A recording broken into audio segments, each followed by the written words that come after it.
मैं अभी class number 4 start करूँगा। देखिए लास्ट क्लास में क्लास नंबर 3 में मैंने आपको कॉपी पेस्ट मेथड बताया था और आज मैं एक नया मेथड अभी आपसे डिस्कस करूँगा। देखिए अभी स्पेस पे क्लिक करते हैं, क्लास नंबर 4 में क्लिक करता हूँ और यहाँ पर फुट यूनिट पिक करके नेक्स्ट करता हूँ। Okay, finish.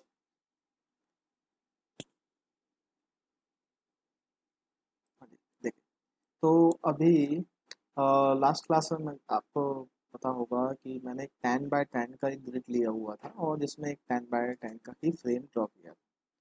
ये मैं अभी अगेन वैसा ही करूँगा, मैं 10 बाय 10 का एक फ्रेम यहाँ पे बनाऊंगा और इस फ्रेम को, ये जो ग्रिड है, इस ग्रिड को फिर क्लोज कर दूंगा। अब देखिए इसी को फिर मैंने कॉपी किया था, तो कॉपी किया था जेड डायरेक्शन पे।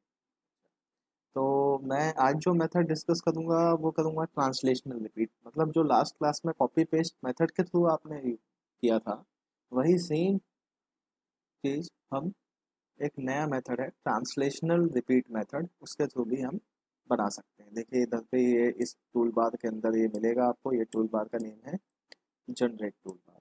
इसको इसको यूज़ जनरेट टूल बार में ये टूल है, पहला वाला टूल का नेम है ट्रांसलेशनल रिपीट। ठीक है, तो अभी देखिए ये मैंने एक जनरल पहले एक 10 फीट बाय 10 फीट का एक फ्रेम बना लिया है। अब हम चाह रहे हैं कि इस पर्टिकुलर फ्रेम को मेरे को ट्रांसलेशनल रिपीट करना है। तो देखिए मैंने इस पूरे ऑब्जेक्ट को सिलेक्ट किया और सिलेक्ट करके जनरेट टूल बार में ये ट्रांसलेशनल रिपीट टूल को सिलेक्ट किया।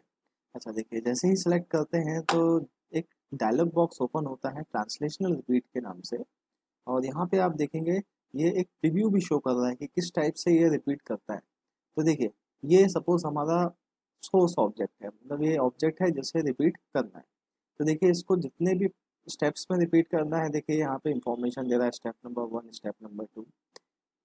अभी आपने क्या करना है, यहाँ पे सबसे पहले डायरेक्शन ऑफ रिपीट बताना होता है कि किस डायरेक्शन पे रिपीट करना है। तो मैं अभी ये चाह रहा हूँ कि इसको रिपीट हमें जेड डायरेक्शन पे करना है। देखिए जेड डायरेक्शन आपको दिख रहा होगा, ये जेड डायरेक्शन। तो मैं चाह रहा हूँ इस पर्टिकुलर सेम फ्रेम को जेड डायरेक्शन पे नंबर ऑफ टाइम्स मतलब या नंबर ऑफ स्टेप्स में रिपीट करना है। तो अभी देखिए यहाँ सिंगल स्टेप्स बता रहा है, मैं चाह रहा हूँ कि स्टेप्स की क्वांटिटी बढ़ जाए। तो मैंने यहाँ पर स्टेप की क्वांटिटी बढ़ा दी। तो 5 6 7 8 जितना भी स्टेप्स चाहिए हो आप वो स्टेप्स बस यहाँ पर टाइप करिए या इसको आगे पीछे करिए तो ये आ जाएगा। अभी देखिए यहाँ पर ये हमसे पूछ रहा है डिफ़ॉल्ट स्टेप स्पेसिंग, मतलब ये बोल रहा है कि आपने 6 स्टेप्स बोले हैं, तो सारे के सारे स्टेप्स आपस में कितने कितने डिस्टेंस पे रहेंगे। तो अभी देखिए डिफ़ॉल्ट वैल्यू जो चल रही है अभी वो 5 फीट चल रही है। मैं सपोज चाह रहा हूँ कि मेरे को जो डिफ़ॉल्ट गैपिंग चाहिए हर स्टेप के बीच का वो 10 फीट चाहिए। तो ये क्या करेगा, देखिए जितने भी आपके स्टेप्स थे, स्टेप्स ले नंबर 1 से लेकर स्टेप नंबर 6 तक, ये सारे स्टेप्स 10 फीट के कांस्टेंट डिस्टेंस पे आ गए। अब देखिए ट्रांसलेशनल रिपीट में एक बेनिफिट, एक्स्ट्रा बेनिफिट ये होता है जो कॉपी पेस्ट में होता है, बट कॉपी पेस्ट थोड़ा सा कॉम्प्लिकेटेड हो जाता है उस केस के लिए, वो मैं भी आपसे डिस्कस करूंगा थोड़ा देर से। यहाँ पे क्या है कि अगर मैं चाह रहा हूँ कि सेकंड स्टेप के बीच का गैप मेरे को 10 फीट नहीं, सेकंड स्टेप के बीच का गैप मेरे को 12 फीट का, तो मैं यहाँ पे सेकंड स्टेप का गैप 12 फीट कर सकता हूँ। मैं चाह रहा हूँ fourth step, fifth step 11 feet होना है, इसको 11 फीट कर सकता हूँ। मेरे को लास्ट स्टेप 9 फीट करना है, मैंने 9 फीट कर दिया। मतलब हम स्टेप्स के बीच का गैप जो है चेंज कर सकते हैं। तो इधर पे ये इसमें एक एक्स्ट्रा चीज़ हो जाती है, एक्स्ट्रा ऑप्शन हो जाता है जो कि कॉपी पेस्ट में कॉम्प्लिकेटेड तरीके से होता है। देखिए तो अभी ये हमने इसको स्पेसिंग दे दिया। अब स्पेसिंग देने के बाद अगर मैं इसको डायरेक्टली क्या क्लिक करता हूँ, ओके, तो आप देखेंगे ये सेम फ्रेम जो भी डिस्टेंस पे आपने स्टेप्स को दिया था वो डिस्टेंस पे फ्रेम्स बनते जाते हैं। अभी देखिए प्रॉब्लम बस अब इसमें ये हो गया है कि मेरे को यहाँ पे बीच में बीम भी कनेक्ट करना है, ये जो बीम्स है ये बीम्स कनेक्ट करना है। ठीक है, तो ये कनेक्ट करने के लिए तो अभी आप चाहें तो ज्योमेट्री टूल बार से ऐड बीम के थ्रू कनेक्ट कर सकते हैं, बट ये हमें यहाँ पे नहीं करना है। इसके लिए मैं इसको कंट्रोल जेड करके अंडू करता हूँ, मैं दोबारा से ट्रांसलेशनल रिपीट यूज़ करता हूँ। मैंने इसको सिलेक्ट किया, सिलेक्ट करके ट्रांसलेशनल रिपीट लिया, रिपीट में डायरेक्शन ऑफ रिपीटेशन मैंने जेड डिफाइन किया, जितने भी स्टेप्स चाहिए वो स्टेप्स मैंने यहाँ पे किए। आप चाहें तो डायरेक्टली टाइप भी कर सकते हैं, 6 7 5 जो भी आपको चाहिए वो टाइप कर लीजिए। स्पेसिंग के बीच का गैप कितना देना है, 10 फीट देना है। आपने 10 फीट दे दिया, और आपको जो भी स्पेसिंग देना है वो स्पेसिंग आप गैप्स के बीच में दे दीजिए। मान लो सपोज मैं स्टेप नंबर 2 11 फीट में चाह रहा हूँ, स्टेप नंबर 5 12 फीट, या सपोज 13 फीट चाह रहा हूँ, तो मैंने ये डिस्टेंस दे दिया। रैंडम डिस्टेंस मेरे को चाहिए हो तो मैं यहाँ से डिस्टेंस दे सकता हूँ। जब ये डिस्टेंस दे दिया है तो मैं यहाँ पर सिंपल क्या क्लिक करूँगा, लिंक स्टेप। देखिए क्या हो रहा था, अभी अगर मैं डायरेक्टली ओके कर रहा था तो वो सिर्फ इसको रिपीट करेगा, सिर्फ इसे, ठीक है। बट हम चाह रहे हैं कि जब ये रिपीट हो, ये ऑब्जेक्ट रिपीट हो, तो ये बीच में लिंक भी कनेक्ट करे। देखिए ये जो कनेक्टिंग बीम है इसको हम बोलेंगे लिंक बीम, लिंक बीम, ठीक है। तो देखिए यहाँ पे ये क्या है, लिंक स्टेप्स। आप इस ऑप्शन को ऑन करिए। अच्छा देखिए, जब इस ऑप्शन को ऑन किया है तो एक नीचे ऑप्शन ओपन होता है, उसका नेम क्या है, ओपन बेस। ओपन बेस क्या होता है, देखिए अभी जो लिंक स्टेप आपने किया इसमें जो बीम कनेक्ट हो रही है वो ऊपर भी कनेक्ट होगी और नीचे की तरफ भी होगी। बट मैं चाह रहा हूँ कि बीम जो कनेक्ट हो वो सिर्फ नीचे कनेक्ट हो, ऊपर सॉरी ऊपर कनेक्ट हो, नीचे कनेक्ट ना हो। तो यहाँ पर हम एक एक्स्ट्रा ऑप्शन यहाँ पे ऑन करेंगे, वो ऑप्शन है ओपन बेस, कि मैं चाह रहा हूँ कि कनेक्शन सिर्फ ऊपर हो, नीचे बेस ओपन हो। और इसके बाद जब मैं इसको ओके करूँगा तो आप देखेंगे ये बीम, ये पूरा फ्रेम हमारा बनके आ गया है। यहाँ पे देखेंगे कनेक्शन ऊपर बस हुआ है, नीचे कोई भी बीम कनेक्ट नहीं हुई है क्योंकि हमने बेस को ऊपर रखा था। अच्छा, और देखिए मैंने यहाँ पे स्टेप्स के बीच के गैप रैंडम रखे थे। आप देखेंगे यहाँ पे गैप थोड़ा सा चेंज दिख रहा है। यहाँ पे गैप नॉर्मल 10 फीट है, यहाँ पे थोड़ा ज़्यादा दिख रहा है, यहाँ पे कम दिख रहा है। अच्छा, अभी अगर सपोज आप चाह रहे हैं कि मेरे को स्टेप्स को वेरीफाई करना है, डिस्टेंसेस को वेरीफाई करना है, तो ये डिस्टेंस वेरीफाई करने के लिए हमारे पास यहाँ पर एक टूल बार और होता है। इस टूल बार का नेम है स्ट्रक्चर टूल बार। अब स्ट्रक्चर टूल बार में ये देखिए, ये एक टूल होता है हमारे पास स्ट्रक्चर टूल बार के अंदर। इस टूल का नेम है display node to node distance. देखिए जब आप इस पर क्लिक करेंगे तो आप किसी भी नोड से किसी भी नोड के बीच का डिस्टेंस देख सकते हैं। तो देखिए मेरे को सिर्फ उस नोड से नेक्स्ट नोड पे क्लिक करना होता है। आप नोड टू नोड क्लिक करिए, ये नोड्स टू नोड्स डिस्टेंस आपको शो कर दे। तो देखिए ये वेरीफाई मैंने करा के दिया है, आप ये डिस्टेंसेस को इसने मेंटेन किया हुआ है जो आपने प्रोवाइड किया हुआ था। अब देखिए मेरे को अगर ये डिस्टेंस चेक कर चुका हूँ, मैं चाह रहा हूँ अब मेरे को इसकी ज़रूरत नहीं है, मेरे को इसको अलग करना है। तो इसके बगल में एक सेकंड ऑप्शन यहाँ पे देखिए ओपन होता है जिसका नेम है remove all node to node distances.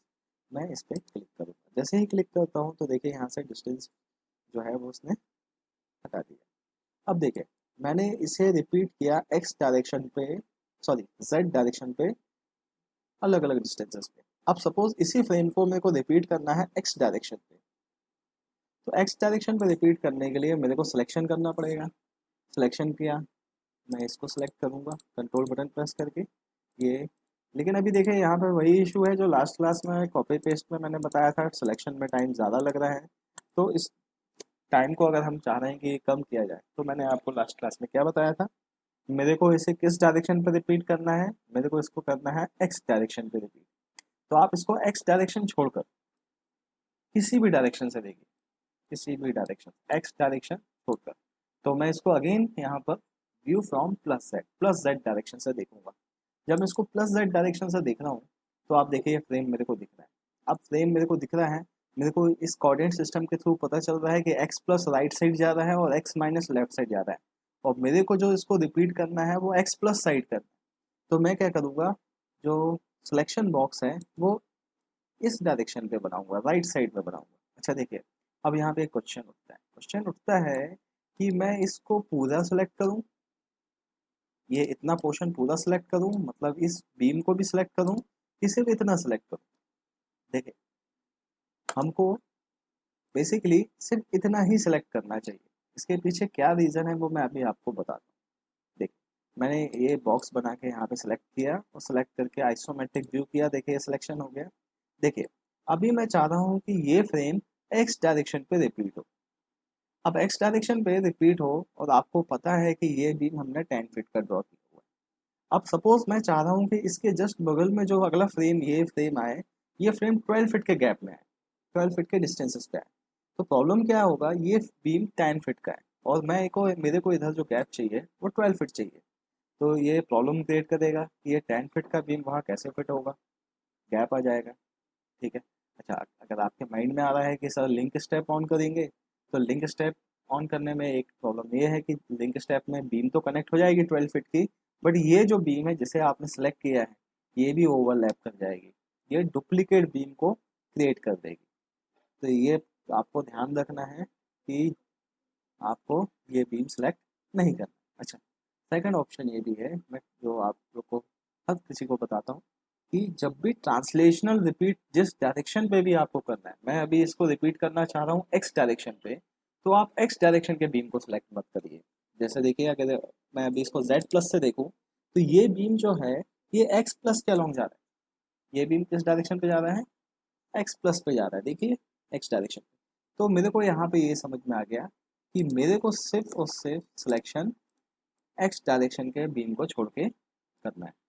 और मैं इसको ट्रांसलेशन आइसोमेट्रिक व्यू करता हूँ, तो देखिए ये सिलेक्शन हो गया। अब देखिए यहाँ पर ट्रांसलेशनल रिपीट जब आप करेंगे, तो यहाँ पर रिपीट का डायरेक्शन क्या होगा, एक्स होगा। जितने भी स्टेप्स चाहिए वो स्टेप्स आप यहाँ टाइप करिए, 4 5 6 जितना भी आपको चाहिए हो। मैंने यहाँ पे डिफ़ॉल्ट गैप दे दिया 10 फीट। अब देखिए, मैं अभी आपसे डिस्कस कर रहा था, सपोज पहला ही स्टेप मेरे को 12 फीट पे चाहिए, तो मैं यहाँ पे सिंपल क्या टाइप करूँगा, 12 फीट। मेरे को थर्ड स्टेप सपोज 11 फीट पे चाहिए, 11। मेरे को लास्ट स्टेप सपोज 9 फीट पे चाहिए, मैं 9 फीट किया। मैं रैंडम डिस्टेंस यहाँ पे दे दिया। अब मेरे को यहाँ पर सिर्फ क्या करना है, सिंपल मेरे को सिंपल यहाँ पे लिंक स्टेप और करना है। लिंक स्टेप से फ़ायदा ये होता है कि जहाँ पे जितना भी गैप आपने मेंटेन रखने को बोला है, उतने गैप का बीम ये ऑटोमेटिकली कनेक्ट करेगा। बेस ओपन चाहिए मेरे को, और मैं इसको यहाँ पे ओके करूँगा। तो जैसे ही मैंने इसको ओके किया, तो आप देखेंगे ये फ्रेम आ गया। ठीक है। अभी यहाँ पे मैं इसको फिर से क्रॉस वेरीफाई करके बताता हूँ। जैसे देखिए, ये 12 फीट है, ये 10 फीट है, ये 11 फीट है, ये 10 होगा अगेन, एंड लास्ट वाला अगेन 9 फीट होगा। ठीक है। तो ये देखिए, ये फ्रेम हमारा ये बन गया, कॉपी पेस्ट से भी फास्ट।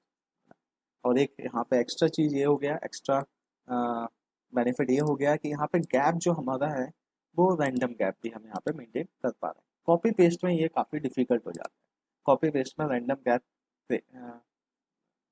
रखना काफ़ी प्रॉब्लम होता है। ठीक है। अभी देखिए, मैं चाह रहा हूँ कि इस पूरे फ्रेम को अब वाई डायरेक्शन पे रिपीट किया है, मतलब एक फ्लो, मतलब नंबर ऑफ फ्लोर्स की बिल्डिंग बनानी है, 3 G+4 G+5 जितना भी फ्लोर का आपको बिल्डिंग चाहिए वो आपको बनाना है। तो आप इसको क्या करेंगे, फिर से पूरा सेलेक्ट करेंगे। अब देखिए, इसमें एक और एक्स्ट्रा फीचर आ जाता है, एक्स्ट्रा एक बेनिफिट हो जाता है ट्रांसलेशनल रिपीट में, कि आप इसमें हाइट भी वेरिएबल कर सकते हो। हाइट मतलब जैसे अभी मैंने ये कॉलम का जो हाइट है ये हमने 10 फीट लिया, राइट। बट सपोज अभी मेरा रिक्वायरमेंट है कि मेरे को इनिशियल 2 फ्लोर थोड़ा हाइटेड रखने हैं।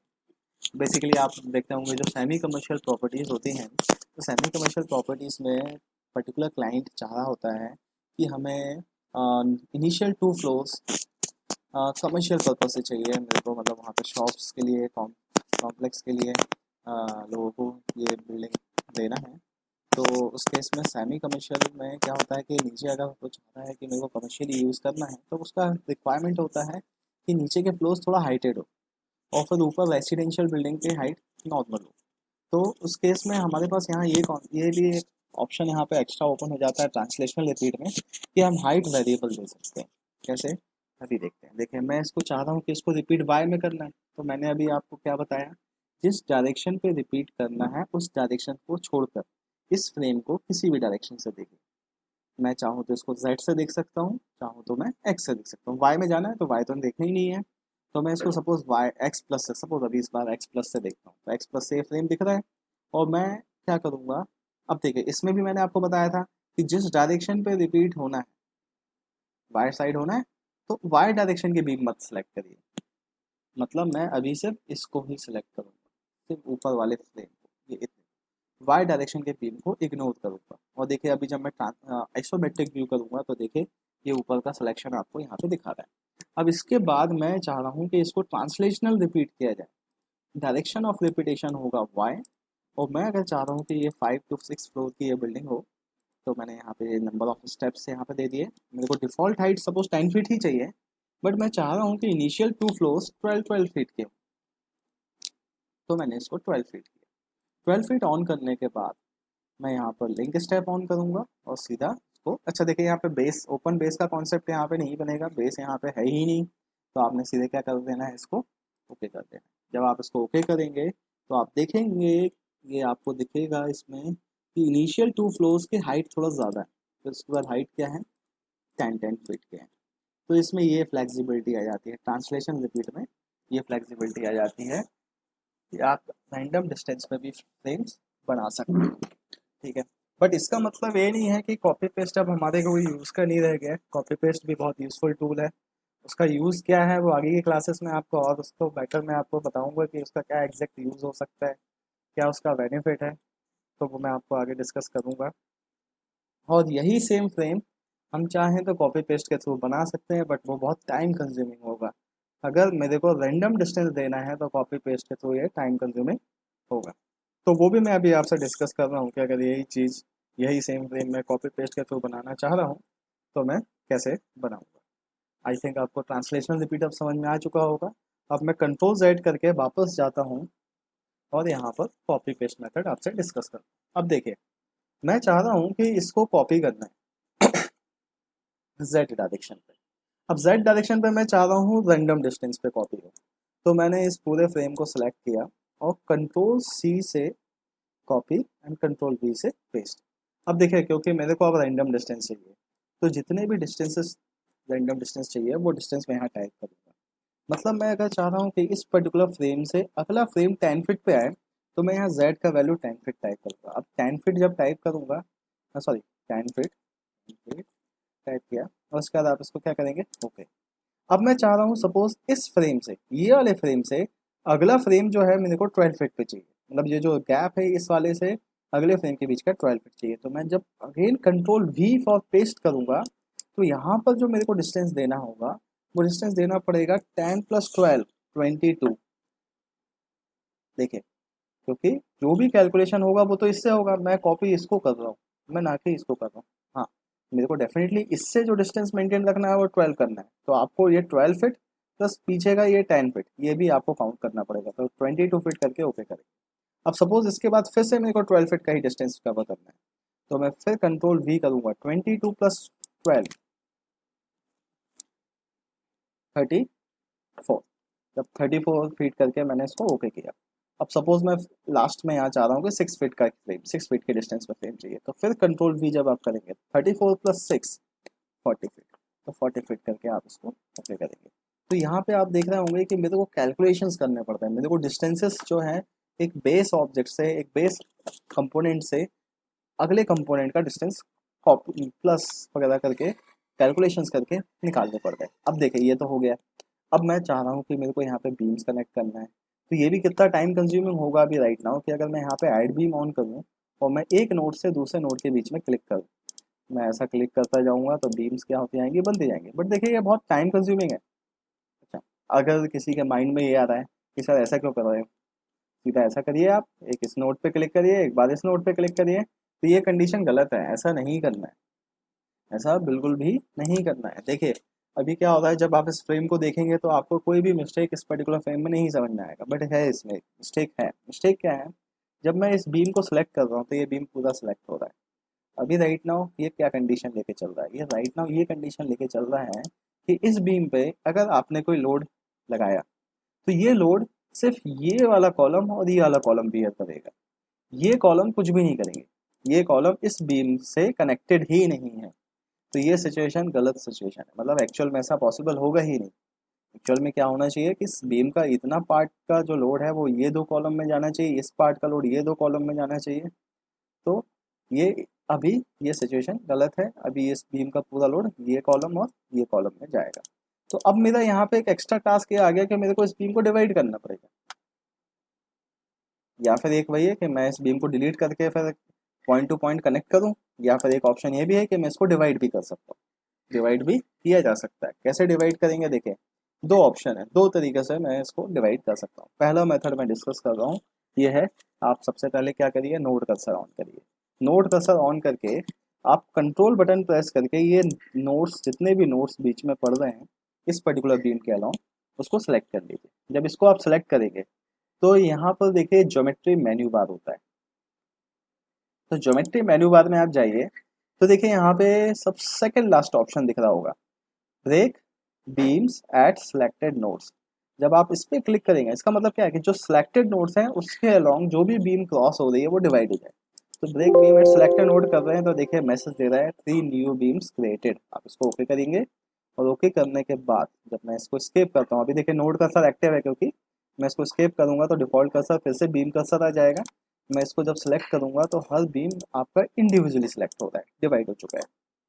बट आप देख रहे होंगे कि बहुत ही टाइम कंज्यूमिंग प्रोसेस है, इससे बेटर तो हम ट्रांसलेशन रिपीट यूज़ कर लेते हैं। तो डेफिनेटली ट्रांसलेशन रिपीट ज़्यादा बेटर ऑप्शन है ये प्रोसेस करने के लिए। ठीक है, कॉपी पेस्ट का भी यूज़ है बट वो कहाँ है वो अभी आगे जाके आपको समझ में आएगा, आगे की क्लासेस में समझ में आएगा। अभी देखिए एक मेथड तो ये था, मैंने क्या किया, जो नोट्स थे वो सिलेक्ट किया, मैंने कंट्रोल जेड कर रहा हूँ, कंट्रोल जेड से ये फिर से कंट्रोल प्लस जेड, ये अगेन कंट्रोल जेड, ये देखिए अभी भी कंट्रोल जेड अगेन, देखिए ये बीम पूरा सेलेक्ट होता है। तो एक मेथड क्या था, मैंने नोड कर्सर से नोड्स को सेलेक्ट किया और सीधा डिवाइड कर दिया। सेकंड मेथड क्या है, ये नोड कर्सर के थ्रू सिलेक्शन करके जो मेथड हमने यूज़ किया उससे थोड़ा बेटर है। बेटर के साथ मैं क्या करूँगा, मैं ये पूरे फ्रेम को सिलेक्ट करूँगा पूरे को, और सिलेक्ट करके ज्योमेट्री मेन्यू बार में ही जाऊँगा और आप यहाँ पे देखेंगे, यहाँ पे एक ऑप्शन होता है इंटरसेक्ट सिलेक्टेड मेंबर्स। आप सिंपल इस पर्टिकुलर ऑप्शन को एक्टिव मतलब सेलेक्ट करिए, इंटरसेक्ट में जाइए, इंटरसेक्ट सेलेक्टेड मेंबर में एंटर टॉलरेंस की वैल्यू आपको 0 मीटर देना है। अब ये 0 मीटर क्या है मैं आगे आपसे डिस्कस करूंगा, अभी तो फिलहाल जो है वही रहने दीजिए और इसको क्या करिए, ओके करिए। जब आप इसको ओके करेंगे तो आप देखेंगे ये मैसेज दे रहा है 5 न्यू बीम्स क्रिएटेड। मतलब ये क्या किया है, इसने बीम्स को डिवाइड कर दिया है,